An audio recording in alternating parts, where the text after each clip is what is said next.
Welcome to the American Idiots Podcast, the show where we take the hottest topics currently dividing our country and we debate them with our diverse group of hosts. So sit back and strap in, as for the next 2 hours we leave no story undebated and no politician will be spared. It's the American Idiots Podcast live on Podcast Network 49, and it begins right now.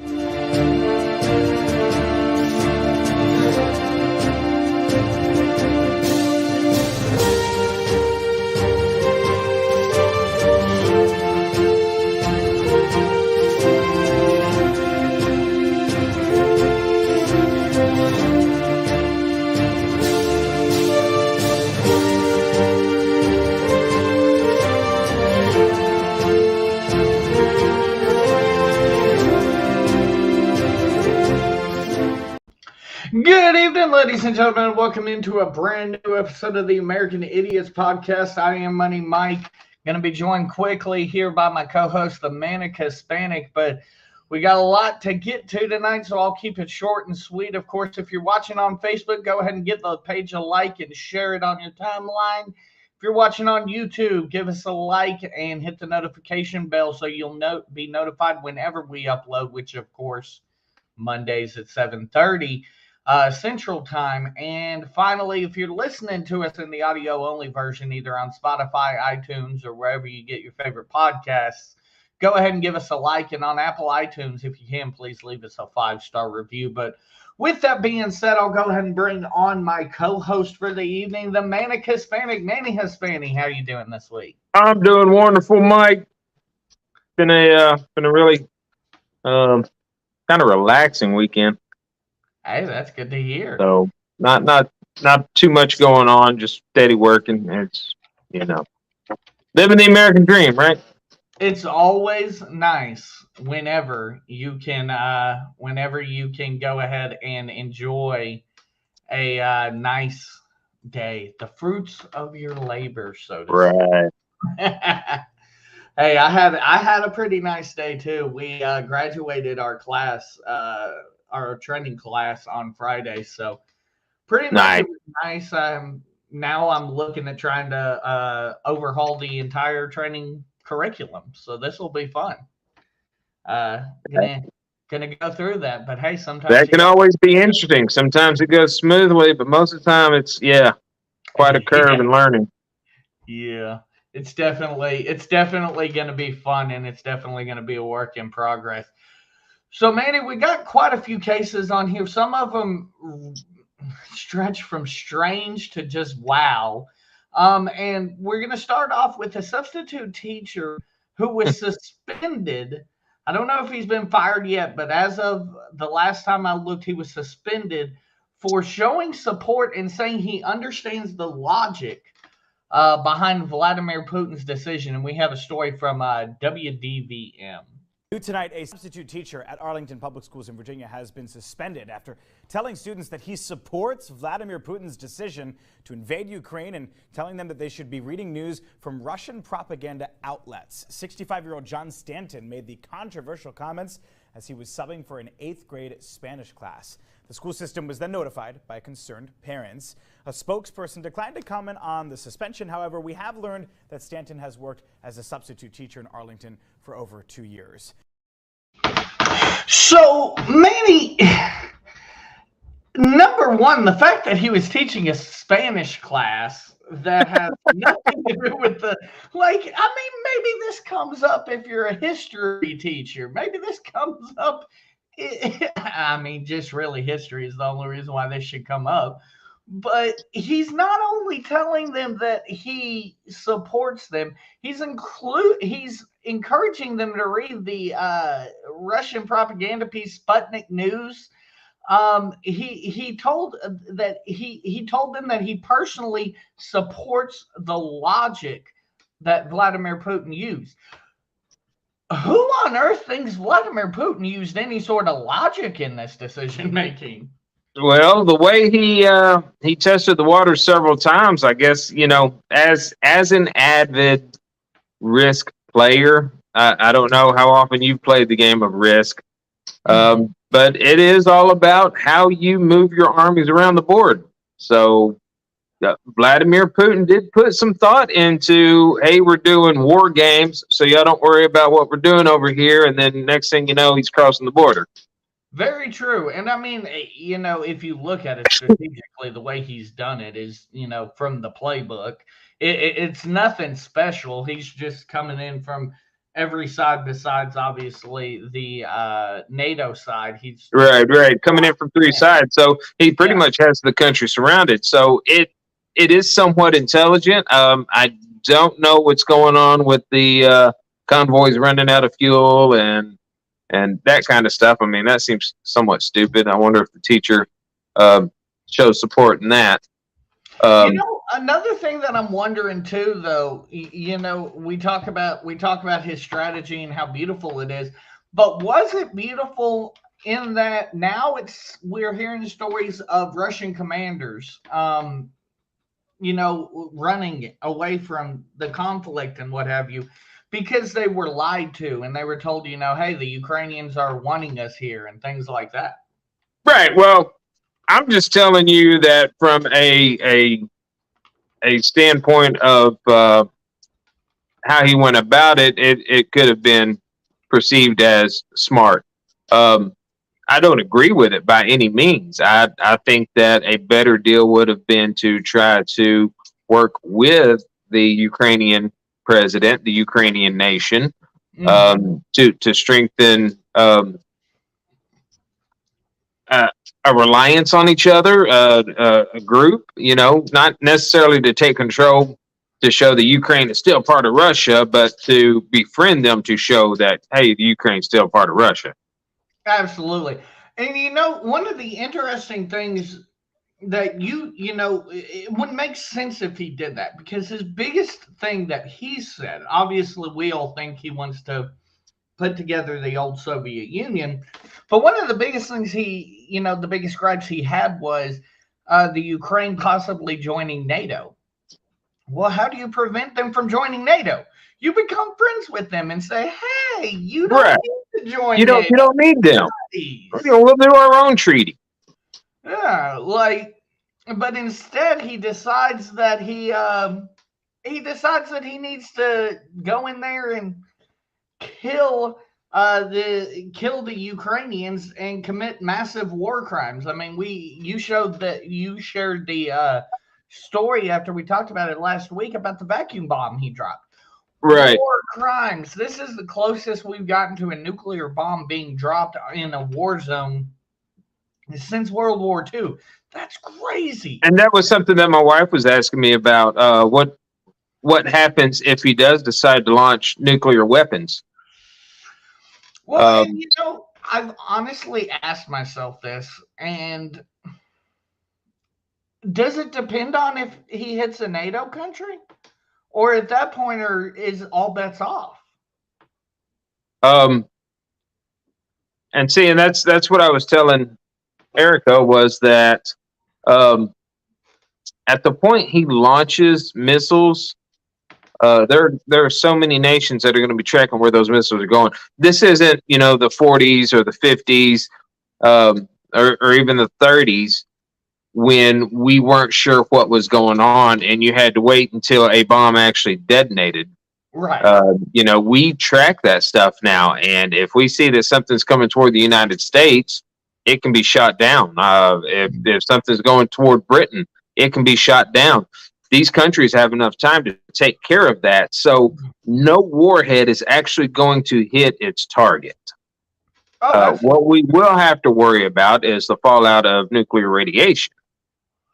I mean, we could be going into a small ice age based on that. But I don't think either side has to worry about an actual nuclear bomb hitting the land. Yeah, I'll be honest. I don't think that I say that we're on the brink of, a nuclear conflict. I agree with you. I don't think that unless there's some technology, which of course, Lord knows the government doesn't tell us everything, as I'm sure Russia doesn't tell everybody everything. But unless there's something that we don't know about that we have weaponized, I don't see California getting blown off the face of the planet anytime soon. Right. I mean, um, I the chances, I'm not going to say they're zero, but they're minuscule that something would actually reach our shores before being stopped. Right. Another interesting thing that pops off this story to me is that this Stanton gentleman has actually written for this pro-Russia magazine or newsletter or whatever they want to call it in the past. I know we don't want to obviously have the Red Scare or any of that. We don't want to be going around and looking into people and calling them communists and stuff. But isn't this something that you should look at? Like, especially like, shouldn't it come to mind, hey, they said that there were Ukrainian citizens or not Ukrainian citizens, but Ukrainian people of Ukrainian descent in this classroom. Wouldn't it make sense that they would look into that and, I don't know, pair somebody else in there? If you know that this guy has this in his past and so on and so forth, it doesn't make much sense to put this gentleman in this classroom at this time. And Raven says, you don't think, remember, most people didn't think Russia would attack. Most people didn't think Russia would attack civilians. And she goes on to say, what I mean by that is Russia used nuclear weapons. If Russia used nuclear weapons, I'm assuming is what you're saying there, Raven, I wouldn't be surprised at all. I would agree. I'm not saying the son bitch isn't crazy enough to. The debate isn't whether he would use it or not. It's if he did launch them, the likelihood of them reaching their target before they were destroyed by whatever nation they were headed toward would be very minimal. And I mean, even then, I think we all can agree that we probably need to have this sumbitch stopped before he actually presses that button as well. I doubt he's going to target the Ukraine with nuclear weapons, so they don't have to worry about it. So the people you're looking at is mainly the UK. By the time they were anywhere near the UK airspace, they would be destroyed. Exactly. I agree. By the time they were over the Atlantic Ocean, headed toward the United States, they would be destroyed. So it isn't saying that he wouldn't use it, Raven. It's saying that even if he did, they would not find their target. Right. I think the actual. So, another thing that we can talk about real quick before we move subjects is I want to say, I forget which government website it was, but I want to say it's the emergency FEMA updated their guidance for, what should you do in the event of a nuclear blast? Stop, drop, and roll. We all know that, but here's the funny part. They just happen to sneak in there that you should socially distance and protect yourself. I'm just saying. Right. COVID is real in the time of nuclear war still, apparently. I mean, you duck and take cover, right? I mean, you better get the hell underground. Raven says, well, they attacked the largest nuclear plant in Ukraine after all. So, and again, there's a difference between attacking a nuclear plant. They did. And what are the depths of that attack? I mean, did they just go all willy-nilly shooting missiles into it and stuff like that? I mean, I doubt it. Right. I mean, most of this has been small arms combat anyway, honestly. A lot of guerrilla. She said, from my understanding, just one nuclear warhead this day and age is the equivalent of 10 Hiroshima bombs.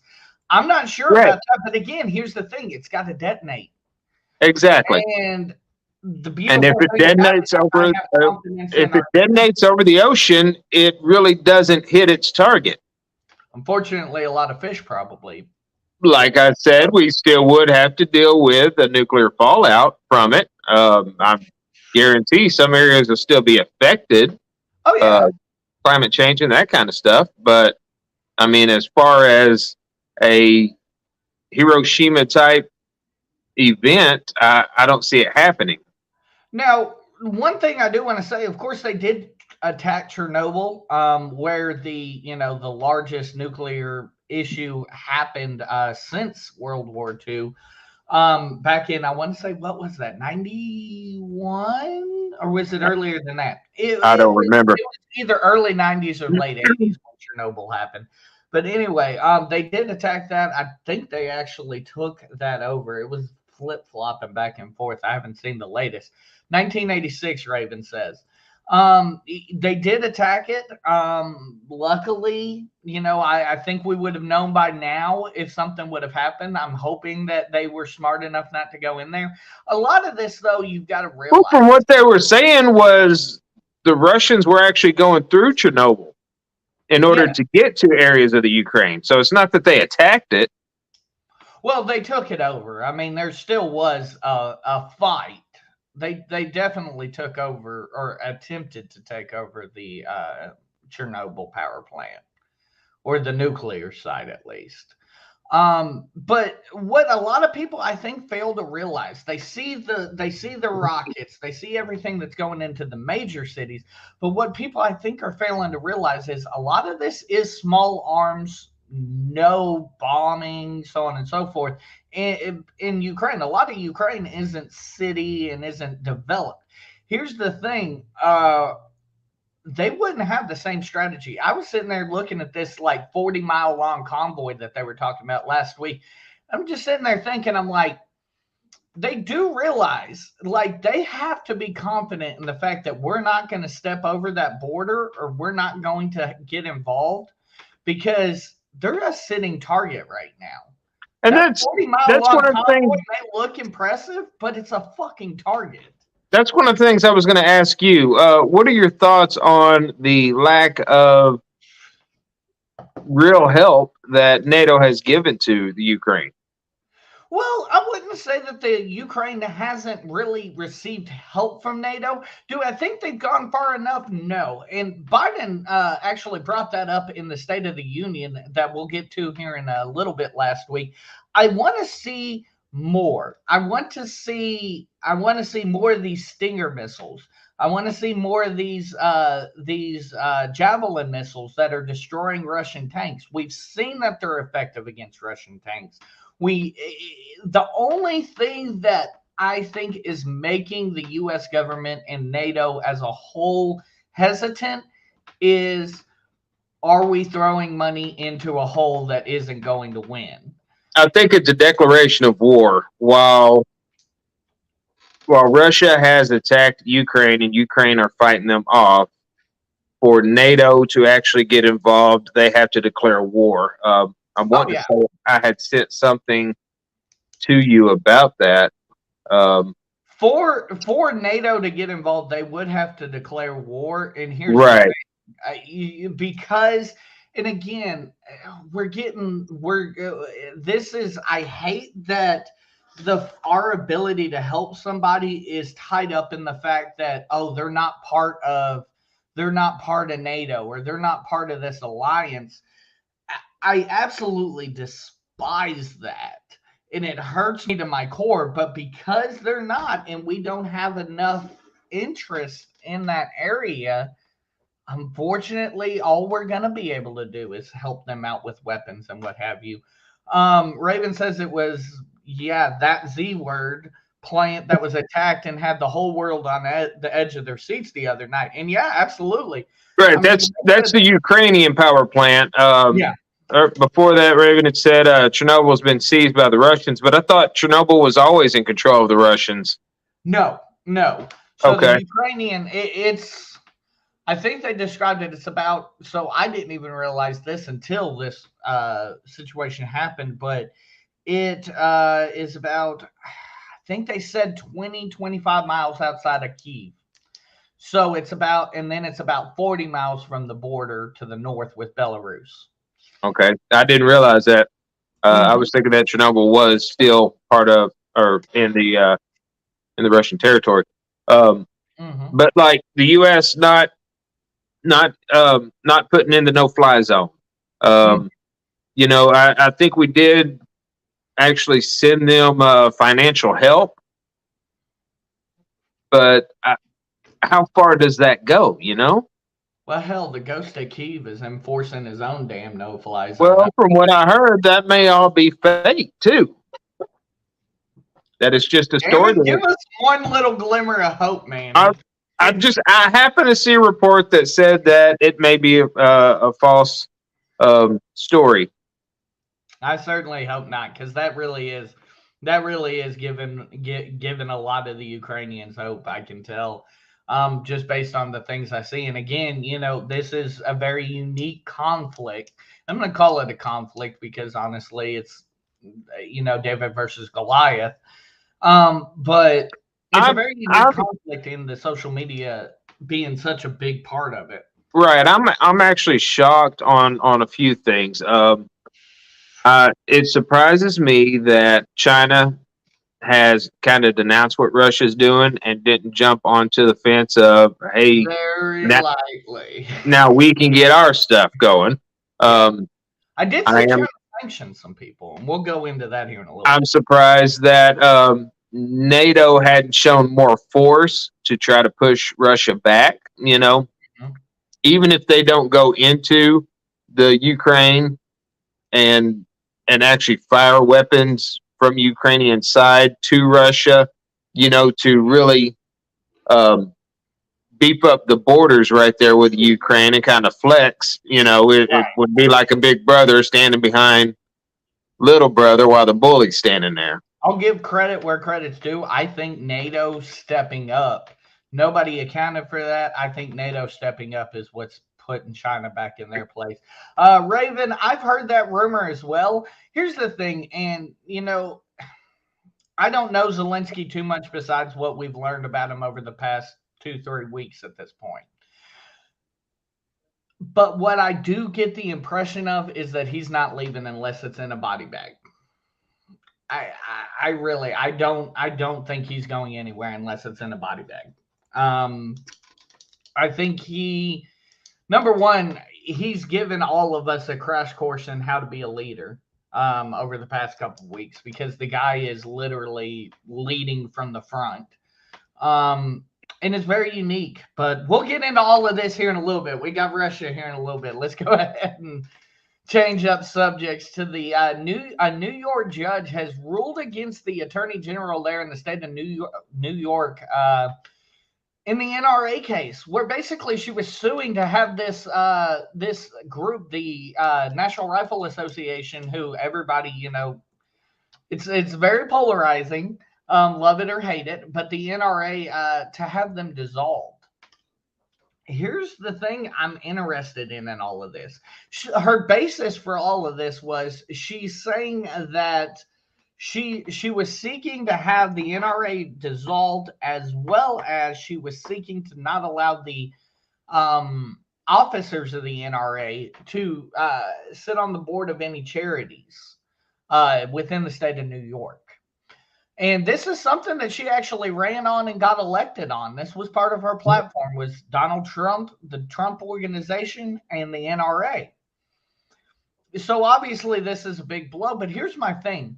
Where does charities get into this? And I was looking at the story, and it all starts because she says that the NRA used millions of dollars for personal use. I can show you 10 charities that do that. The fact that she is doing this, is kind of mind-blowing to me based on such little actual criminal activity. Just saying that they use millions of people send their membership fees to the NRA so that the NRA can do what they need to protect the Second Amendment, so to speak. This isn't earth-shattering, and I'm pretty sure if you ask the NRA, they'd be like, okay, cool. Any NRA member, they'd be like, whatever.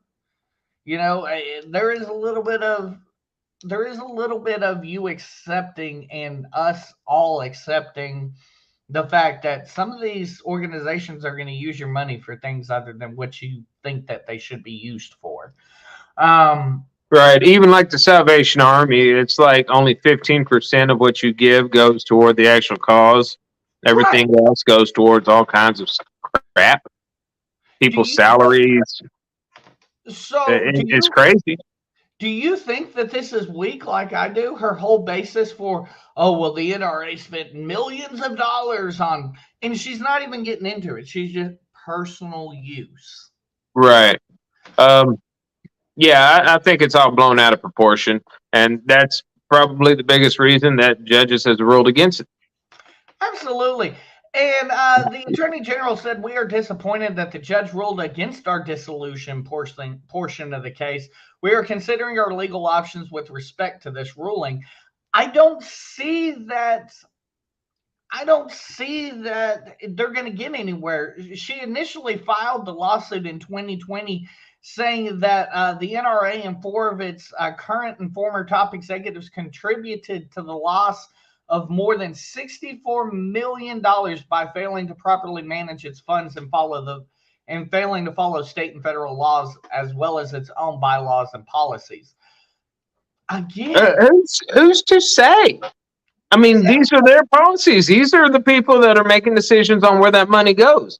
How can she say that they lost this money? New York has much bigger fish to fry from an attorney general's perspective than the NRA. I think we can both agree with that. Like, this is her version of Bobby Kennedy going after the fucking mob, I think, whenever he became the attorney general of the United Yeah. States. But it's not going to work out. The mob No. was legitimately murdering motherfuckers. This is somebody that's like, hey, I'm going to spend this on a fucking dinner tonight. Right. You know, it's not as Yeah. They were having a meeting and decided to rent the Trump Hotel instead of the DoubleTree. right. I mean, that's not losing money. Exactly. Man, I'd be the smartest play if you're trying to keep money, but yeah, everybody knows that these organizations, even government organizations, um, tend to spend everything they can to make their budget bigger the following year. Exactly. Shoot. When I was in the Air Force, I remember every year they'd be like, hey, we got to spend this money. What do you guys need at the end of the fiscal? Like, for real. Yeah. It's one of those things that if you don't, it's business. If you don't spend it, you're not going to get it the next year because obviously you can, operate at a cheaper cost. Right. Okay. So over the past few weeks, we've noticed that COVID has kind of been relaxing quite a bit. And actually, right before we came on the air, I got an update from CNN saying that less than 7% of the country would be labeled high level of high risk communities, is what it said. So are we moving from the pandemic to the endemic stage? And we actually have a story on this from CNBC. Today in the state of New Jersey, masks become optional for students and staff in a majority of schools and daycare centers. It's just over 2 years since New Jersey announced its first known positive COVID-19 case. And joining us right now is New Jersey Governor Phil Murphy. Governor, I believe it was March 4th, 2 years ago, that we saw our first case. What a long 2 years it's been. Well, I'll say it was exactly March 4th. Here we are 2+ years later, and thank God we are in a dramatically different and better place, and let's hope it stays that way. Let's talk a little bit about the mask mandates coming down in schools. This is something that you and the governors of several other states in the region went ahead with before the CDC issued guidance. What was it that you saw that made you think this is the time to take down the mask requirements? Yeah, a couple of things, Becky. First of all, New Jersey, New York City, Connecticut, we were hit hardest, earliest in all of the waves of this pandemic, and Omicron was no exception. The difference with Omicron is that it shot straight up and then came straight down. And unlike the other waves, which were sort of long, undulating ups and long, painful downs, which means if you're hit first, as we were in a meaningfully, if not dramatically different place than the average American state. So the CDC has a much more complex challenge. They've got to put rules of the road out for all American states. And the fact of the matter is we were in a meaningfully different place, which is why we took the step that we did. It does feel like things are much better in this area, especially from where we were just before Christmas time. But because you and the other governors didn't point to hard case numbers or hard situations where the masks should come down or where they should come up, because it's just a timeline basis, there have been a lot of people who are cynically looking at this saying this is for politics because it was so unpopular. I guess the question becomes, are we done with mask mandates forever? Is there a scenario that you would reinstitute those mask mandates? Yeah, first on the politics. I'm living proof. We put very unpopular mandates in place last year, and I had an election last year. So I think we've proven throughout the past couple of years that politics are not part of this. Can I say that they're done forever? I don't think anybody can say that for sure. I certainly hope that we're done forever. But every time you think you've got this virus figured out, it humbles you. It takes a turn you don't expect, and about 8 out of 10 of those turns are negative. But it feels very much like we are on that road from pandemic to endemic, that we'll be able to live with this in a normal way, responsibly, like we do with a flu. It very much feels like that's where we're headed right now, and let's hope it stays that way. So Manny, he said something towards the end there that was very interesting to me. He said, I can't guarantee that they will never come back. Well, motherfucker, that wasn't answering the damn question. She's asking specifically about COVID. To me, at least, this is how it came out. She's specifically asking you, with COVID, do you expect us to get to a spot where you need masks again? The way he answered it made it sound like, well, I can guarantee you there will never be another virus come through here again, and we'll have to mandate masks again in the future at some point, 50,000 years from now. Right, but in the 2 years that COVID has been around, I mean, how many different strains has there already been? So I can understand the way he was saying that. He can't guarantee that some kind of new strain wouldn't come through. Mm-hmm. The one that really cracked me up was he pretty much said the same thing we've been saying for 2 years now on this show, and it will be basically like the flu. Yeah, absolutely. We've been saying that for damn near 2 years now.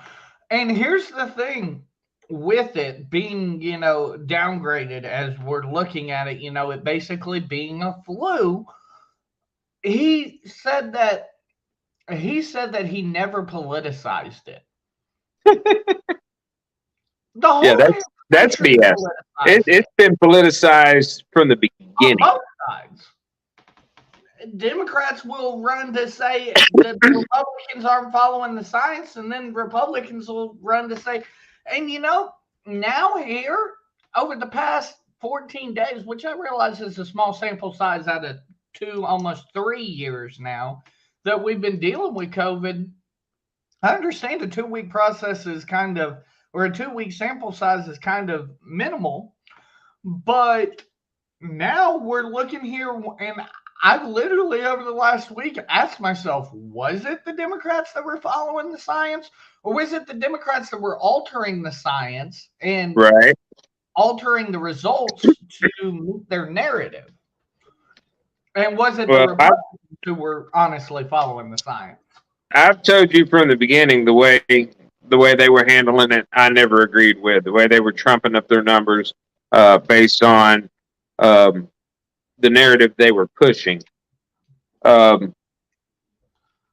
If I'm not mistaken, and do forgive me because I didn't get to watch the State of the Union address, but to my understanding, Biden said that we're pretty much past COVID.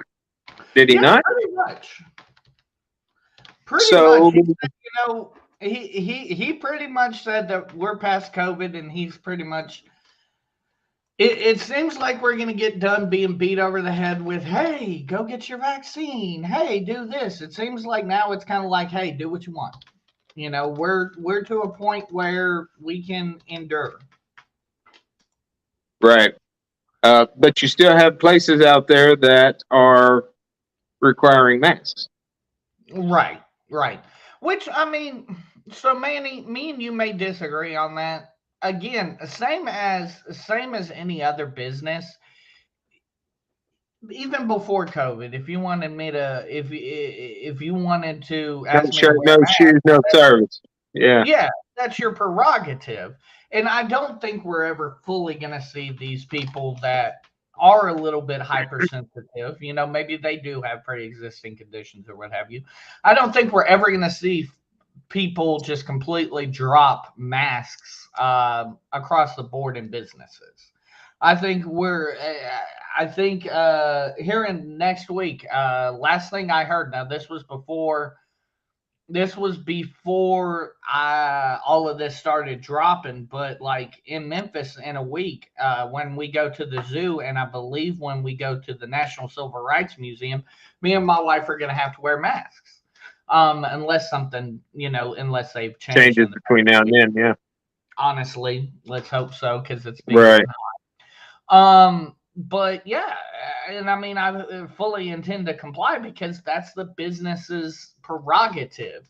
If you want to patronize that business, then there you go. You You follow follow their rules.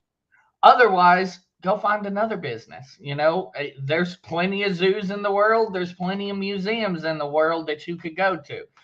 I myself am like, hey, it's not that big a deal. I can put on a damn mask and be inconvenienced as long as, I need to be to get my entertainment, I guess, in this case. Or, go eat a meal or what have you. If you feel so uncomfortable with it, then that's your prerogative as a business owner to place these mask mandates in effect, so to speak. Okay, so let's go ahead and move on to the other big news that happened this week outside of Russia. A former Kentucky police officer was found not guilty in the Breonna Taylor case, and we do have a story from ABC News on this. The jury has found former Kentucky police officer Brett Hankinson not guilty of all counts in that raid, you may remember, that killed Breonna Taylor.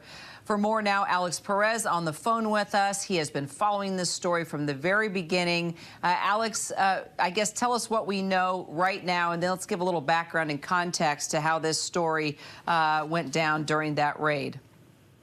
Sure, Kara. So the jury in this case here deliberating for just about 3 hours before they returned this not guilty verdict on all charges, acquitting Detective Brett Hankinson of the charges against him. Now, the thing we have to point out here, Kara, is that these charges were not related to Breonna Taylor's death. At this point, still no one has been charged in connection with her death. These charges, they were wanton endangerment charges, and they were about the bullets, when Hankinson fired his weapon the evening of that botched raid. Those bullets entered neighboring apartments. In one of those neighboring apartments, there were 3 people who obviously could have been in danger had they been struck by a bullet. So those charges that he faced during this trial revolved around those bullets that entered the neighboring apartment. It was not about Breonna Taylor. And when the Attorney General, Kentucky Attorney General, announced these charges several months ago, legal experts then said they thought it would be tough for a jury to convict him of those charges, and it turns out it seems they were right. Now, in court throughout this trial, the jurors heard about 5 days of witness testimony. The prosecutor argued that Hankinson, in firing his weapon that night, and when those bullets entered the neighboring apartment, he showed extreme indifference to human life, and that was a crime. But the defense argued that he was acting in defense of his fellow officers that evening, and that's why he opened fire. The jury siding with him in this case, Kara, not guilty on all charges. And I think, Breonna Taylor's mother and several others online, of course, unhappy with this, expressing themselves on social media. But not only are they unhappy with this not guilty verdict, the bigger picture here that Breonna Taylor's mother and other activists are really unhappy with is that at this point, still no one has been charged in connection with Breonna Taylor's death. Kira? Alex, it's Terry. Thank you very much for that. And that puzzlement, which is their bullets sprayed all over a completely innocent person's apartment. She was killed. There's no charge on that. And the people whose apartment was shot into, this officer gets off, according to law, that the wanton endangerment crime. As Alex just explained very succinctly, they decided that he was legitimately within his rights to use force because he was concerned that his fellow officers were being endangered by the gunfire that came from Breonna's boyfriend. But I want to bring in criminal defense attorney Bernardo Villalona for more on this. So this was a reckless endangerment, wanton endangerment is the way they call it in Kentucky.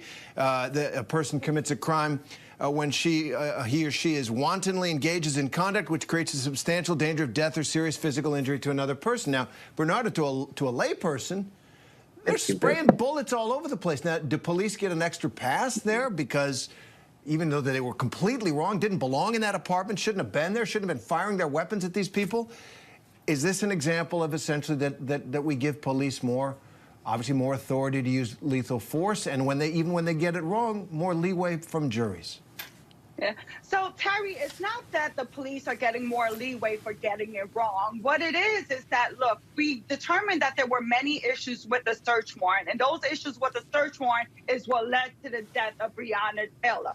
The reality is that the prosecution could not prove that Brett Hankinson consciously disregarded that substantial and a justifiable risk. And that's the problem the prosecution had from day one, because Brett Hankinson argued, and successfully, that he wasn't aware that there was an apartment behind Breonna Taylor's apartment where the bullets would be able to enter those doors and endanger those people. That is a whole thing is a puzzlement, as I say, to the layperson. But Bernardo, we want to thank you for explaining that for us, and thanks to Alex Perez as well on that breaking news. Thanks for being with us. Hi, everyone. George Stephanopoulos here. Thanks for checking out the... So I'm going to start with the fact that I do not like that prosecuting attorney. There's a pothole that's going to cause me to lose control of my vehicle when I kill somebody. Does that mean I get off? I absolutely despise the prosecuting attorney that they had her explanation for the reason why he got off. Number one, the fact that he didn't know that there was an apartment behind Breonna Taylor's. Are you kidding me? And that makes no sense right there. I mean, Breonna Taylor's apartment is the one that was fired into. Breonna Taylor was the one that was killed. So what does it matter if there was a apartment behind hers? Well, the charges weren't for Breonna or for them firing bullets within Breonna. It was for them firing bullets and them bullets going into another apartment. Right, which is a whole other thing, okay? Basically, like I'm saying, they're trying to say that there was no intent. So it's just a tragic accident, and that's not the way that works. I mean, but you come to expect this, because back in 2010, 7-year-old Aiyana Jones was shot by cops who threw a flashbang grenade into a residence. It landed on the couch where she was sleeping, caught the blanket she was covering up with on fire. So of course she's going to jump up, because all of a sudden there's a freaking fire. They bust in the door, see her, and shoot her in the neck. Nobody ever arrested for that. A 7-year-old child. And here's the thing. Again, one of the most discouraging things that we've made progress, but what people aren't understanding is there's still more things that need to be met. No-knock warrants, which is what was the cause for all of this issue. No-knock warrant. Of course, the guy's going to grab a gun, whether he, I mean, Manny, I don't know if you have any weapons in your house, but I'm sure the first thing you're going to do if somebody busts in your house in the middle of the night, especially without knocking and telling you they have a warrant, you're going to grab your piece and you're going to be. Yeah, it's not going to be just laying down and letting people come in and do whatever they want. I guarantee you that. But we need better training of police officers. We need better ways to go about serving warrants.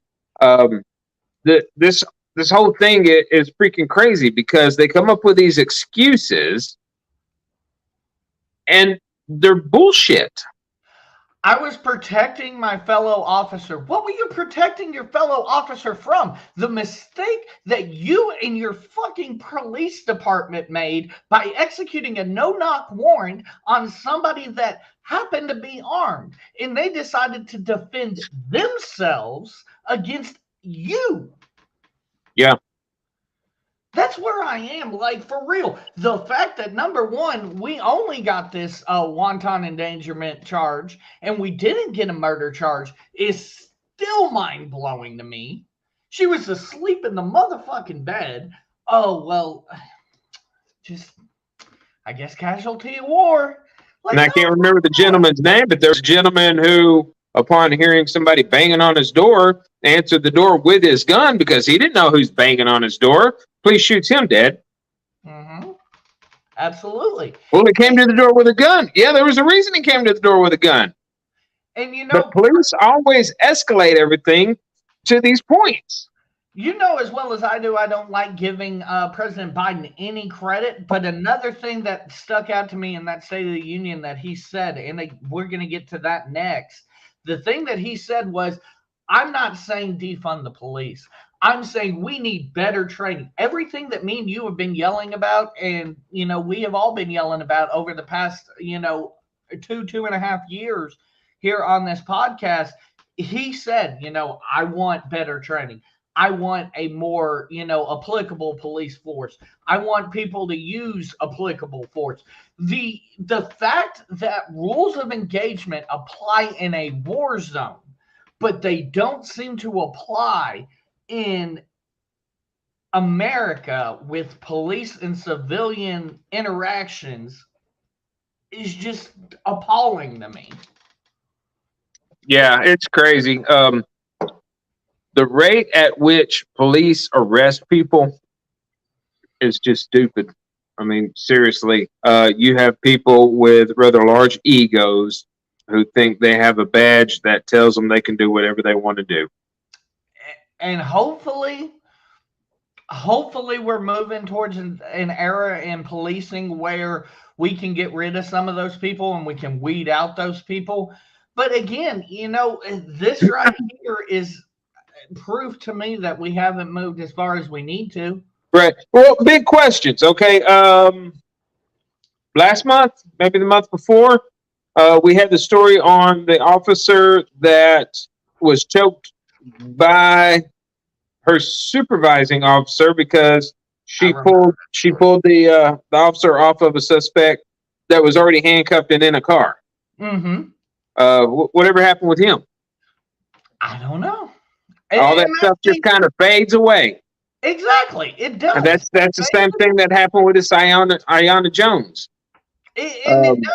And here's the beautiful thing, and I didn't want to think of it like this way, but the beautiful thing about the situation with George Floyd is, and I was hoping that we weren't going to go back to this once this lifted, but the right set of circumstances occurred. We were a captive audience stuck at home due to a pandemic, and we couldn't ignore it.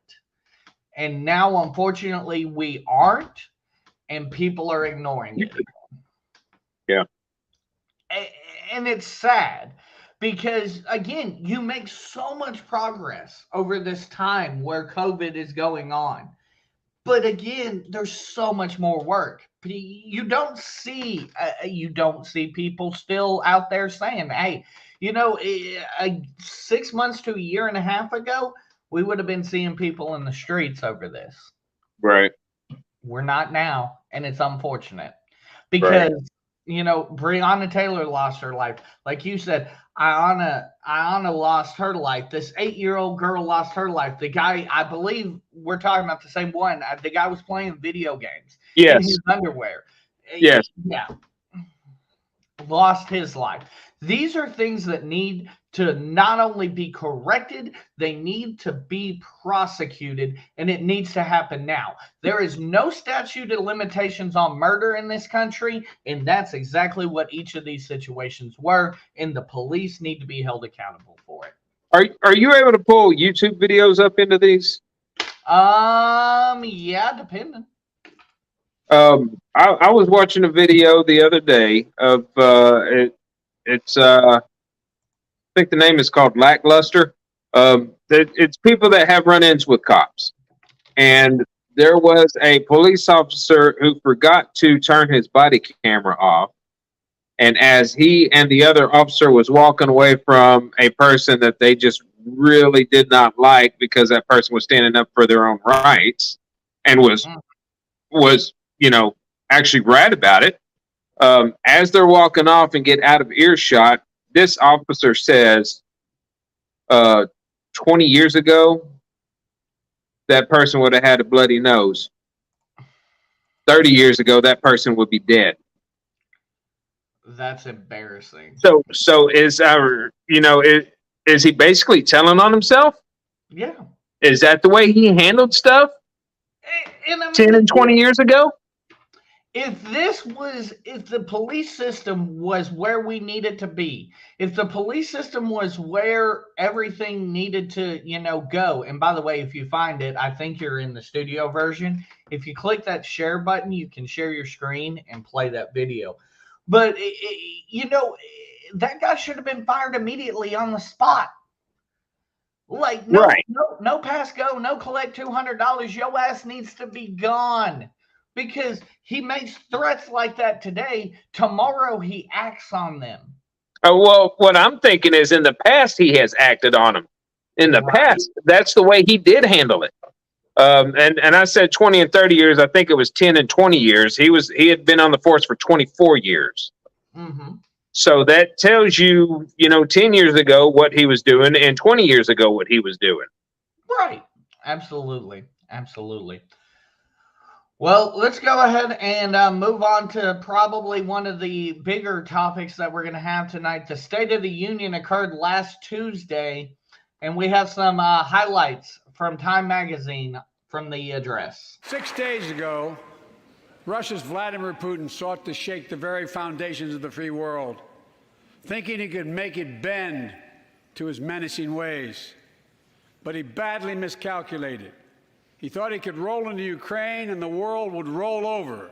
Instead, he met with a wall of strength he never anticipated or imagined. He met the Ukrainian people. Together with our allies, we're providing support to the Ukrainians in their fight for freedom. Military assistance, economic assistance, humanitarian assistance. We're giving more than $1 billion of direct assistance to Ukraine, and will continue to aid the Ukrainian people as they defend their country and help ease their suffering. The United States Department of Justice is assembling a dedicated task force to go after the crimes of the Russian oligarchs. We're joining with European allies to find and seize their yachts, their luxury apartments, their private jets. We're coming for your ill-begotten gains. And tonight, I'm announcing that we will join our allies in closing off American airspace to all Russian flights, further isolating Russia and adding additional squeeze on their economy. I recently visited New York City Police Department days after the funerals of Officer Wilbur Mora and his partner, Officer Jason Rivera. They were responding to a 9/11 call when a man shot and killed them with a stolen gun. Officer Mora was 27 years old. Officer Rivera was 22 years old. Both Dominican Americans who grew up in the same streets that they later chose to patrol as police officers. I spoke with their families, and I told them that we were forever in debt for their sacrifices, and will carry on their mission to restore the trust and safety of every community deserves. Like some of you that have been around for a while, I've worked with you on these issues for a long time. I know what works, investigating crime prevention and community policing, cops who walk the beat, who know the neighborhood, and who can restore trust and safety. Let's not abandon our streets or choose between safety and equal justice. We should all agree the answer is not to defund the police. It's to fund the police. Fund them. Fund them.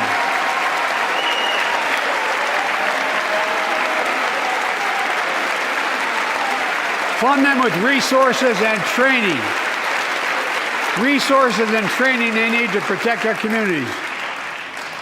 I ask Democrats and Republicans alike to pass my budget and keep our neighborhoods safe. And with all the bright spots in our economy, record job growth, higher wages, too many families are struggling to keep up with their bills.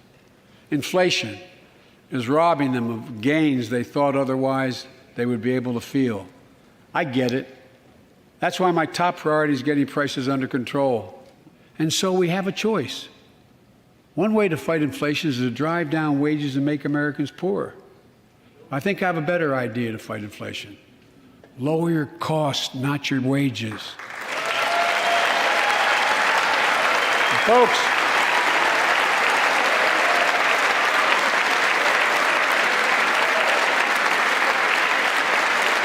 that means make more cars and semiconductors in America, more infrastructure and innovation in America, more goods moving faster and cheaper in America, more jobs where you can earn a good living in America. Instead of relying on foreign supply chains, let's make it in America.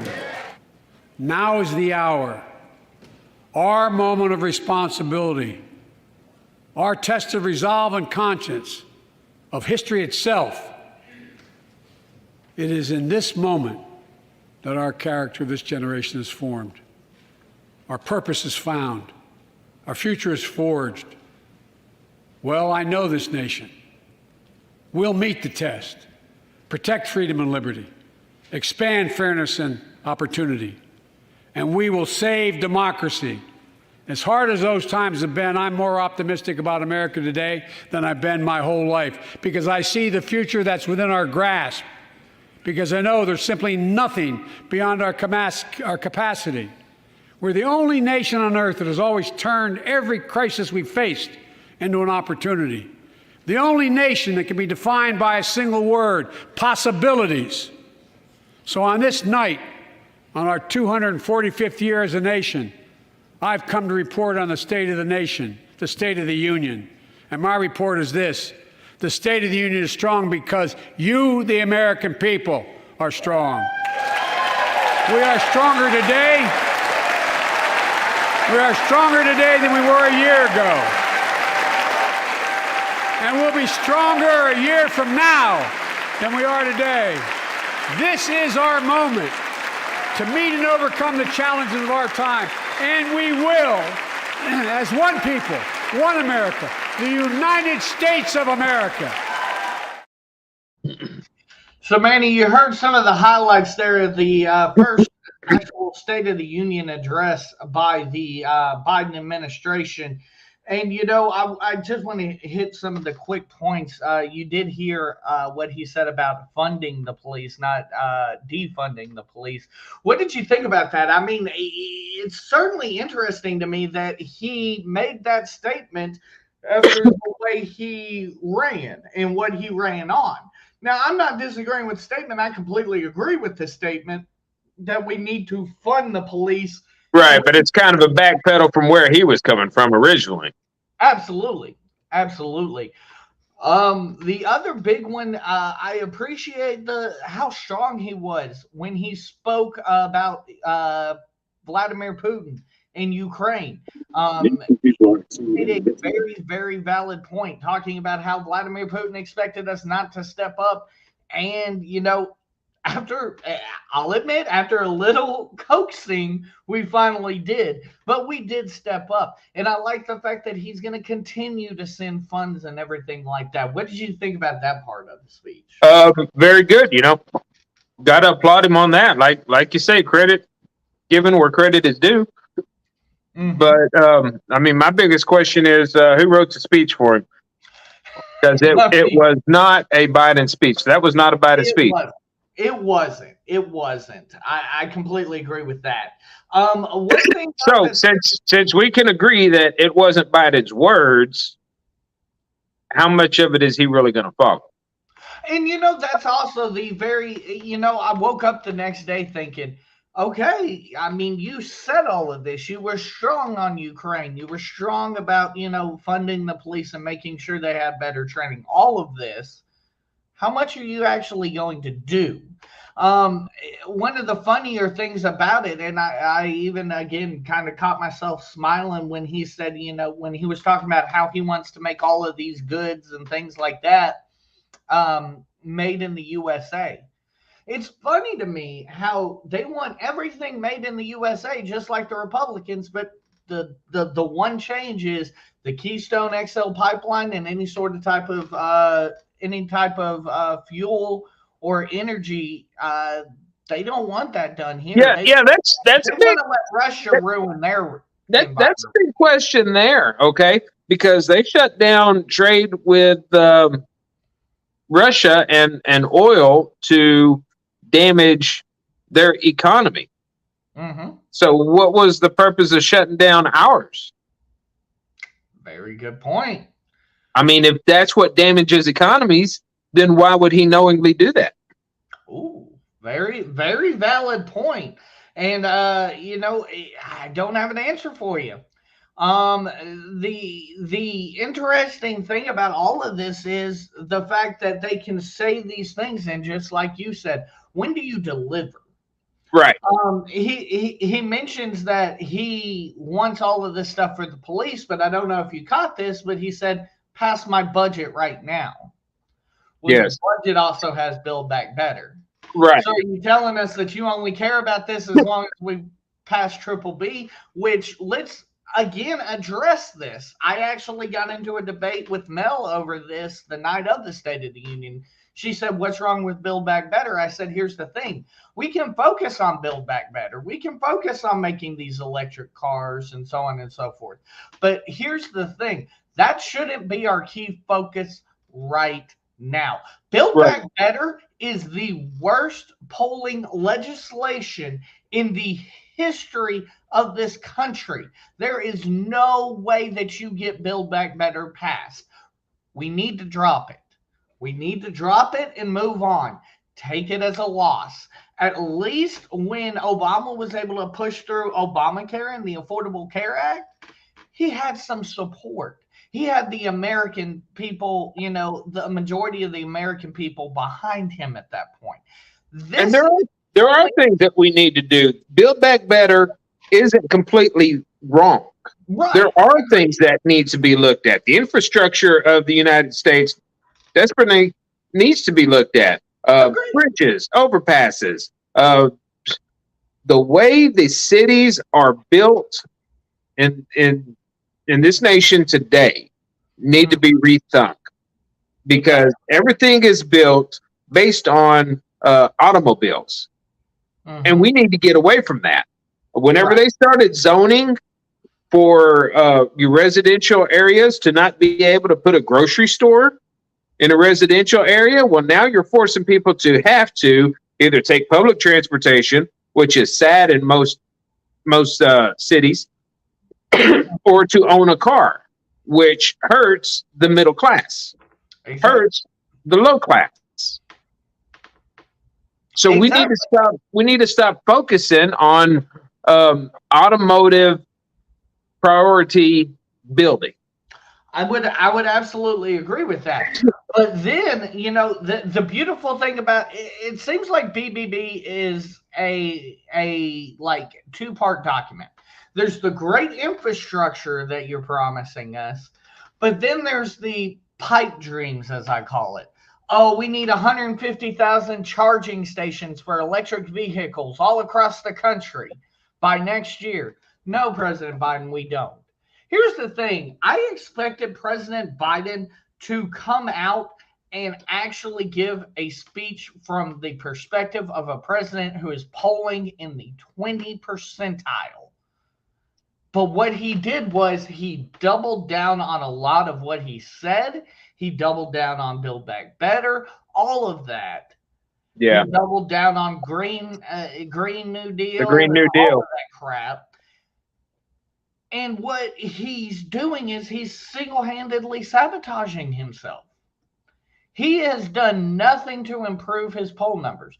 So while he thinks he's going to get all of this through, it's number one, it's likely not to happen. But if it were to happen, there's going to be no President Biden to make sure it stays in effect. Because as it sits right now, there is no way that Joe Biden will be reelected president of the United States. There's no way. And I mean, honestly, with as low as his poll numbers are, when does the leadership of the Democratic Party step in and say, Joe, I don't think you should run here in another 2 years? Overall, though, I'd have to give the State of the Union a C. There was a lot that I liked. I don't think that he... Right, and there may have been a lot that you like, but, I mean, the question is the stuff that you liked stuff that was written just for him to say to get support behind him? Right, exactly. I mean, like I said, based on what I'm seeing, that's not his words. Right, exactly. I agree. Even the Ukraine, he went from literally the most disastrous press conference in announcing sanctions that I've ever heard a president announce, looking weak as hell, not being able to answer any of the reporters' questions with an honest answer, to sounding like the biggest hawk that the Democratic Party has ever seen. You know, yeah. You're right. It was something that, like you said, I believe it was there to improve his poll numbers, but there won't be much action behind it. Right. Well, Manny, let's go ahead and move on to the final topic before we get to the American Idiot of the Week. Russia, a lot has happened over the past week. We may be seeing that Volodymyr Zelensky may have fled. I'm not sure, but we have an update from ABC News. Nearly 2 weeks into the war, the Ukrainian president is rallying his people in the face of increasingly dire threats. As Russian forces continue to raze his nation, Volodymyr Zelensky delivered an early morning address from a secret location, describing Ukraine as a superpower of spirit. Vladimir Putin vowing to eliminate Ukraine, calling Western sanctions a declaration of war, warning the West that imposing a no-fly zone, a Zelensky plea rejected by President Biden, would trigger a wider war. It is already the most dangerous battle in Europe since World War II. Ukrainian cities under siege, more than 1 million refugees on the move, the capital Kyiv surrounded by Russian forces. Our senior foreign correspondent Ian Pannell is on the scene. Good morning, Ian. Yeah, good morning, George. We've just returned from the town of Irpin. This is about 50 miles northwest of the capital, where Russian forces are shelling and killing civilians who are trying to flee. And we're seeing hundreds of thousands of people across the country who've now become targets as Putin's objectives and tactics in this war became ever clearer this week. This was the week when it became clear that Putin's war would be longer, harder, and more costly than the Kremlin may have ever imagined.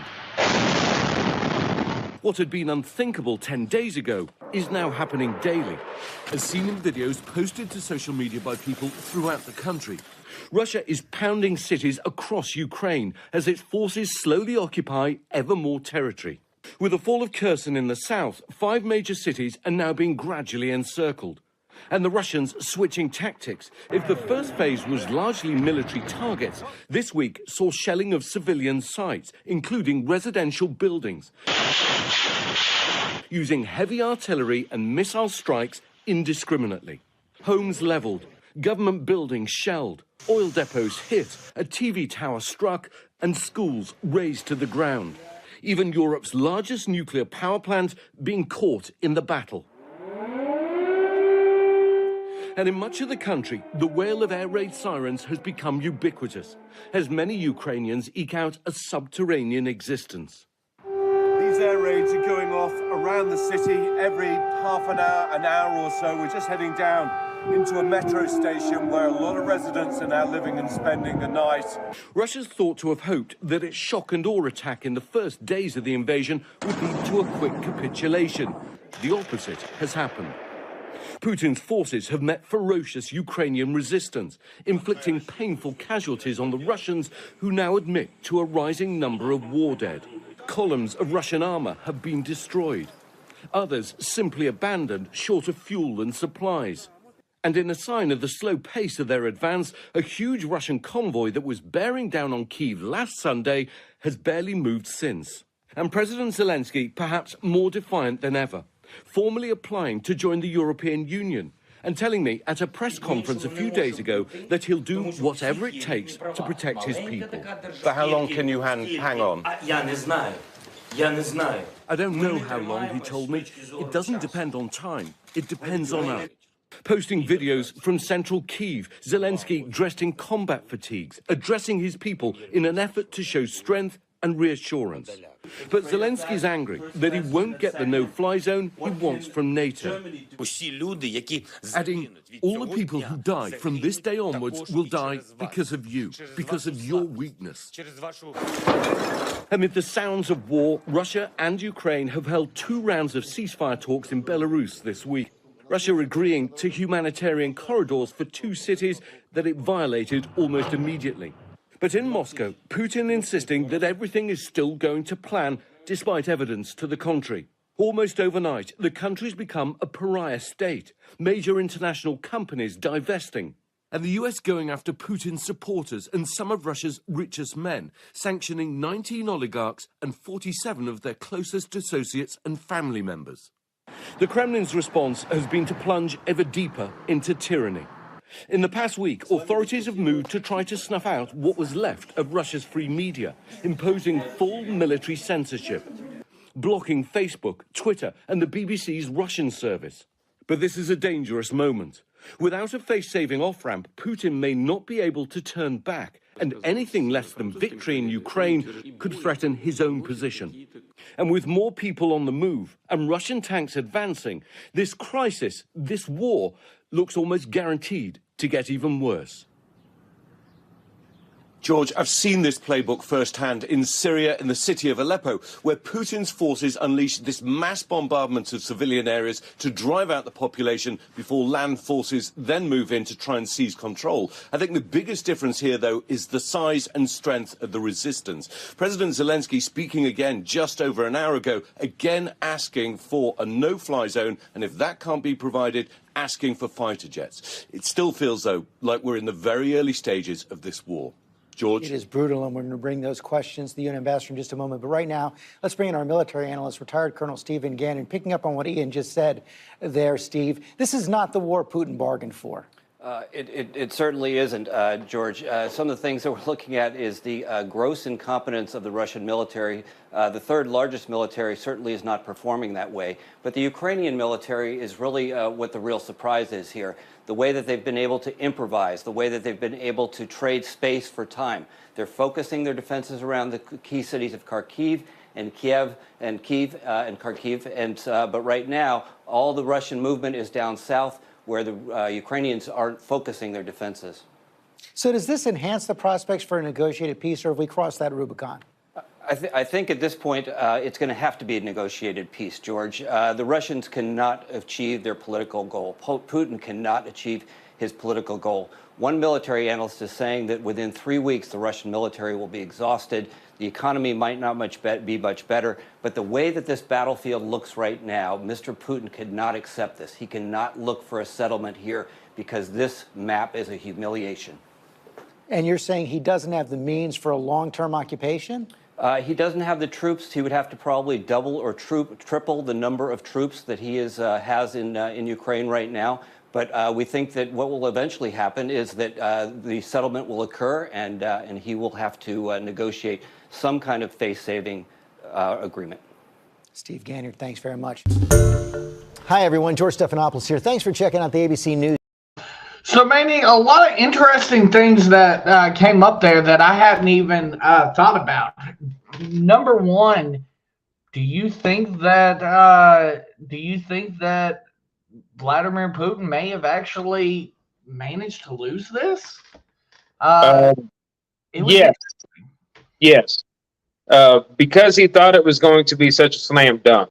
Anything less than that is a loss. Even if he manages to take control of Ukraine, anything less than the slam dunk he thought it was, that he preached it was going to be, is a loss. And you know, they're ratcheting up the rhetoric. You posted a story in our group chat saying that Russia would agree to stop the shelling and bombarding of the Ukraine should they come to terms. Of course, we all know what those terms are going to be. Ukraine can never join NATO, so on and so forth. Right. He's been very clear on what his terms are. Here's the thing. If you're Vladimir Putin, we all agree that he's not operating with a full toolkit right now. Do you think that there's any way possible that he eventually comes to his senses and says, shit, I'm not going to get everything. Let me get what I can while I can and then just fuck it?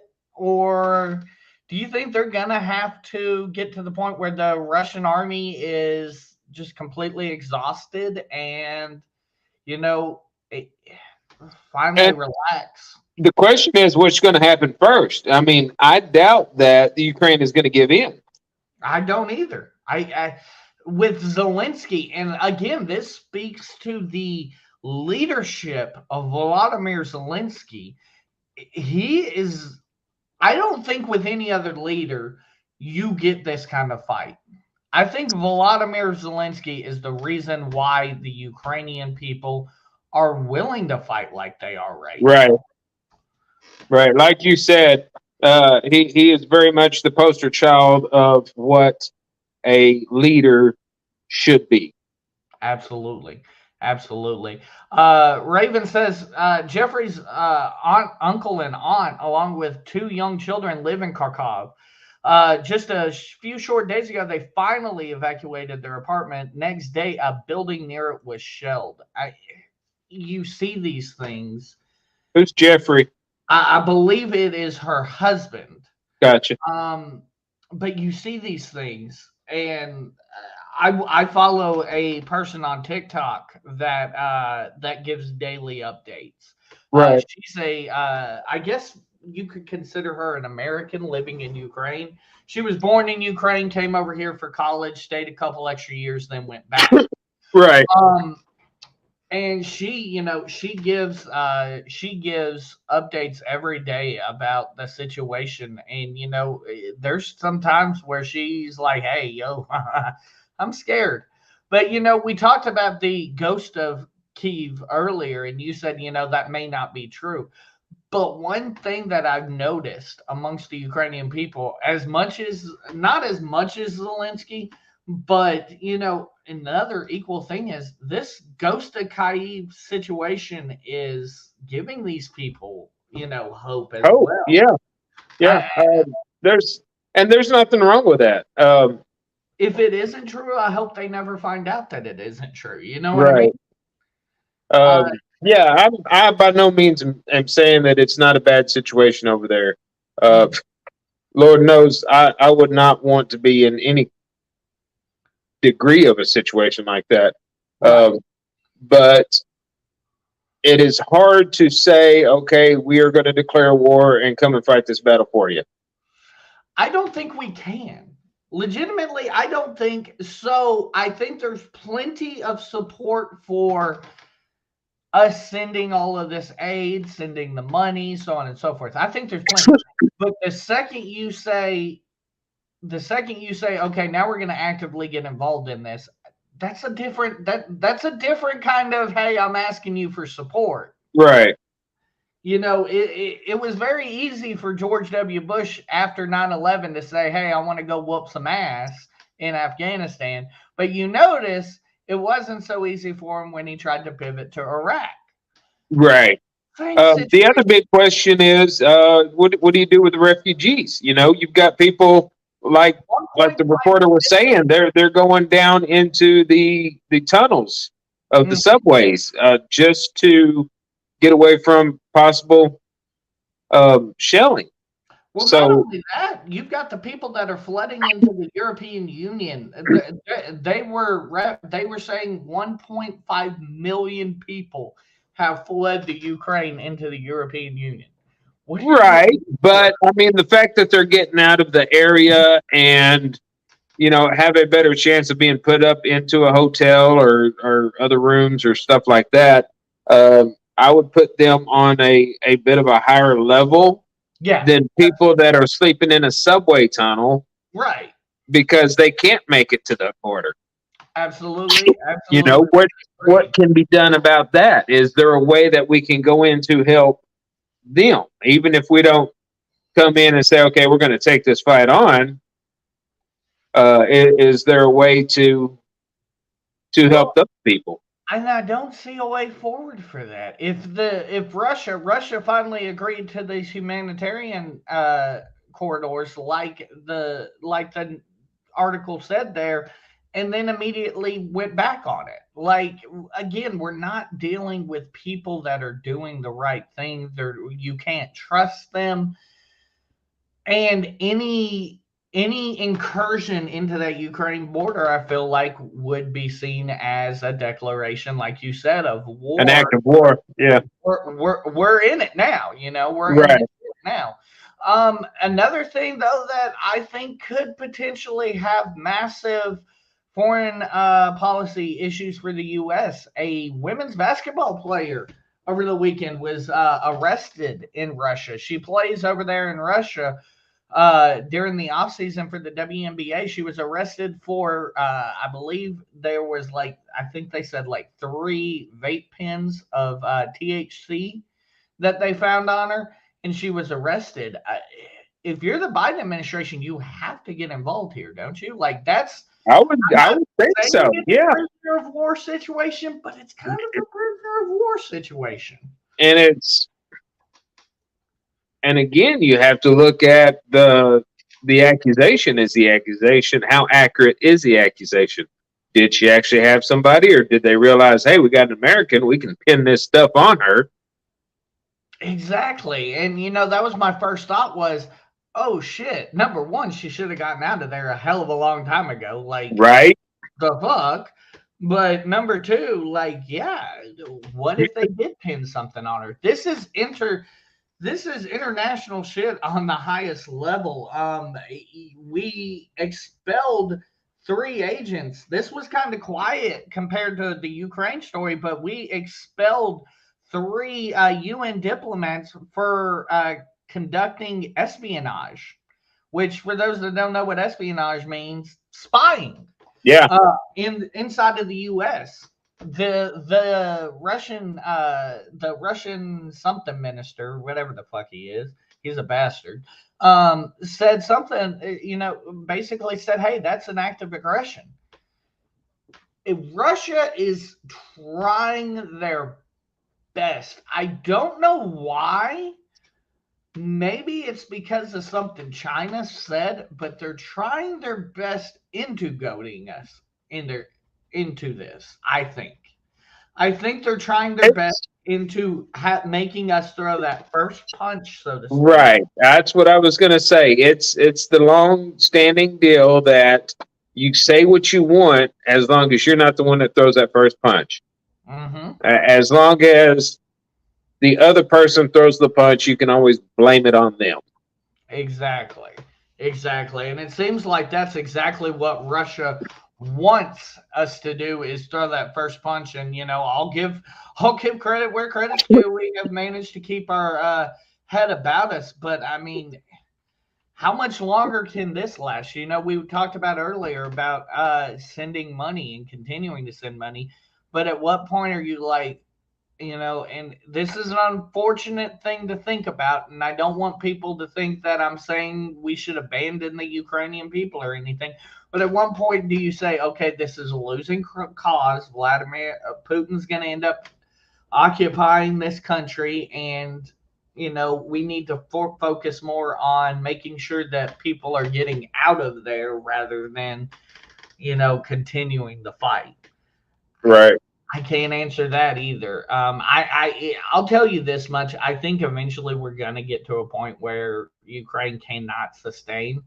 I would love to say, let's fucking send them just about everything we got. We need to continue. We need to start making these Stingers and these other missiles just for them. We need to have 2 different fucking assembly lines, one for Ukraine, one for our people, and we need to just start fucking rolling them out. But and while it looks like that, I mean, that convoy that has barely moved, headed toward Kyiv, it's like, what's going on there? Is it a lack of fuel, a shortage of fuel? It's impressive, but one of the interesting things I've heard about that convoy is, like, as they, if they do try to push forward, they're immediately getting rocket attacks from the Ukrainians, which I fucking love. That's genius. Heck yeah. That's fucking genius. Because, I mean, again, you can tell that he is still underestimating the Ukrainian military, because if it was us, there is no way he would have that big, bulky of a troop situation that you can clearly see from satellite, and clearly you could just go down the line and drop bombs and fucking end it. Right. Like, he right. knows what's involved right now. If the Ukraine could get its hands on a few fighter jets, they could go take care of that convoy right now the way it is. And I wonder if that's an option. I wonder if it's an option for us to send them some old F-16s that, while they're not the best, they can still be flown and what have you. Right. I wonder where the line is for how much support we can provide as far as that goes, I guess. Right. It'll be interesting. Again, I'm sure we'll probably be talking about it again next week, but it's still a very interesting situation that plays out every single day. Okay, final topic of the evening, American Idiot of the Week. Before we get there, were you able to pull that video? Let me grab it real quick. I know I just posted it on our American Idiots page. Let me see if I can cue it up. You said 11 minutes 57 seconds, right? 11 minutes 57 seconds in. You see this genius officer. 1 second. After the incident. Okay, let me go ahead and pull this sucker up. Video share screen. Window. Chrome tab. There we go. Share. And here we go. One of the officers forgot to turn off his body cam and caught Officer Utter, with 24 years of experience as a beat cop and no promotions to leadership, saying the following. You're wrong. Don't touch me. Don't touch me. Don't touch me. If he comes back on the bus, if he comes back on the property, hey, I want to file a complaint against him, Sergeant. All right, thanks, Sergeant. Grab my arm. Sergeant.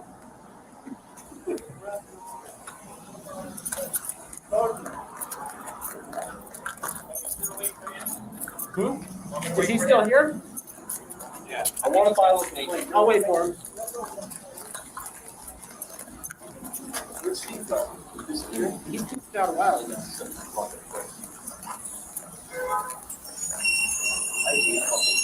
I know. He's a fucking one. I'm telling you right now, fucking 5 years ago with this shit, he would have been on the fucking ground.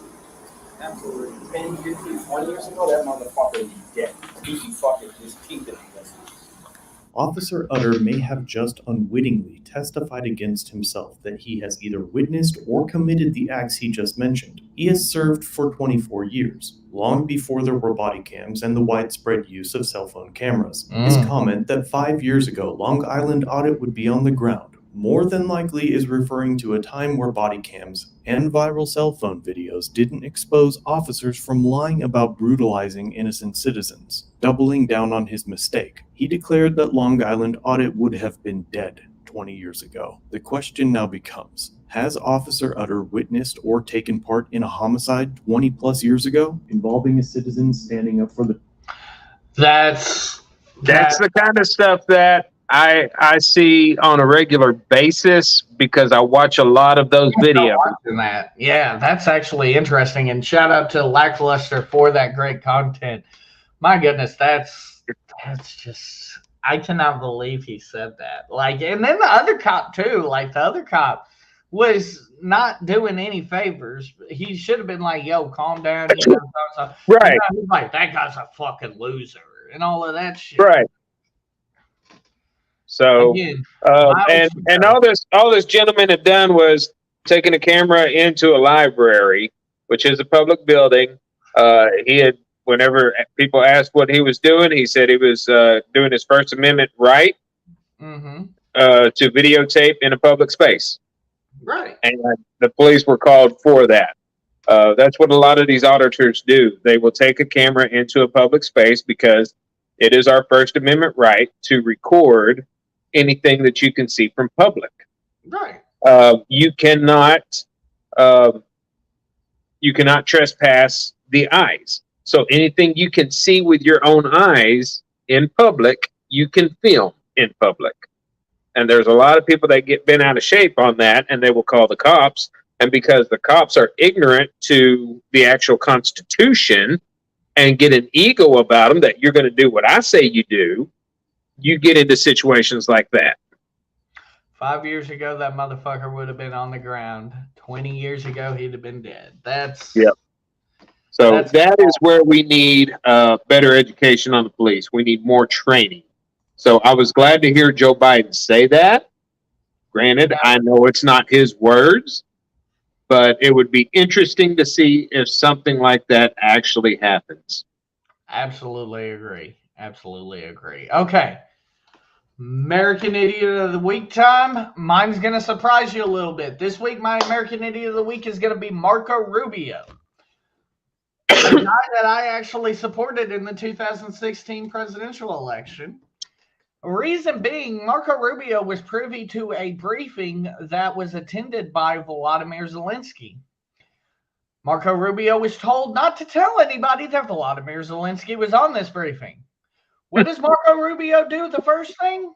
Goes to Twitter and posts a picture of Volodymyr Zelensky in this meeting. Wow. What the fuck?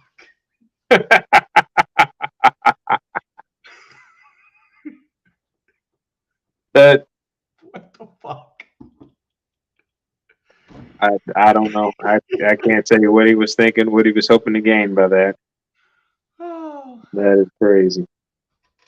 that is special. That Well, originally I had written down Biden being my American Idiot of the Week because in his State of the Union address, he did mix up the Iranians with the Ukrainians. Yep. When he was talking about that. But I don't like to do just your basic ones. You know me. I like to really get some crazy stuff that I hope you hadn't heard of. Most of the time, it seems like my American Idiots of the Week you have not heard of. Yeah. So this week I wanted to go with James Clifton. He's a 52-year-old pilot for JetBlue who was removed off of the plane out of the cockpit because a couple of people said that he seemed a little intoxicated. Blood alcohol level of 1.17, to which he argued that he only had 7 or 8 drinks. The fact that he argued, and also the fact that you didn't say a former JetBlue employee. That's a good point right there.